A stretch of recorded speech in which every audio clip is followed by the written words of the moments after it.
क्या आपने कभी ऐसी बातचीत की है जहां आप शारीरिक रूप से तो उपस्थित थे, लेकिन मानसिक रूप से कहीं और थे?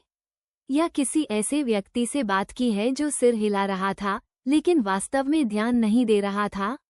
सुनना एक कौशल है जिसे हम अक्सर हल्के में ले लेते हैं, लेकिन केवल शब्द सुनने और वास्तव में समझने में बड़ा अंतर है। आइए जानें कि हम सतही सुनने से गहरी, सहानुभूतिपूर्ण सुनने की ओर कैसे बढ़ सकते हैं। 5 स्तरों को समझकर, ध्यान को सांस के माध्यम से केंद्रित करके और सचेत सुनने को संघर्ष समाधान में लागू करके। सबसे पहले सुनने के 5 स्तरों को समझते हैं। सबसे निचला स्तर अनदेखा करना है, जहां हम शारीरिक रूप से उपस्थित तो होते हैं, लेकिन बातचीत में शामिल नहीं होते, जैसे कि कोई बोल रहा हो और हम फोन स्क्रॉल कर रहे हों। इसके बाद झूठा सुनना आता है, जहां हम सिर हिलाते हैं, लेकिन वास्तव में ध्यान नहीं दे रहे होते, क्योंकि हमारा मन कहीं और होता है।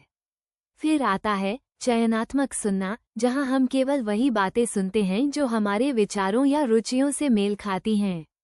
ध्यानपूर्वक सुनना चौथा स्तर है, जहां हम शब्दों को ध्यान से सुनते हैं, लेकिन अक्सर उनके पीछे की भावनाओं को नज़रअंदाज कर देते हैं। सबसे ऊंचा स्तर सहानुभूतिपूर्ण सुनना है, जहां हम न केवल शब्दों को सुनते हैं, बल्कि दिल से महसूस करते हैं और कहे गए शब्दों के पीछे की भावनाओं को भी समझते हैं। इन स्तरों को वास्तविक जीवन में लागू करने के लिए 3 सरल चरण अपनाएं। चरण 1, रुकें और विचार करें। जवाब देने से पहले 2-3 सेकंड का ठहराव लें, ताकि कही गई बात को पूरी तरह से आत्मसात कर सकें। चरण 2, स्पष्टता के लिए प्रश्न पूछें। अनुमान लगाने के बजाय खुलकर सवाल करें, जैसे कि क्या आप इसके बारे में अधिक बता सकते हैं?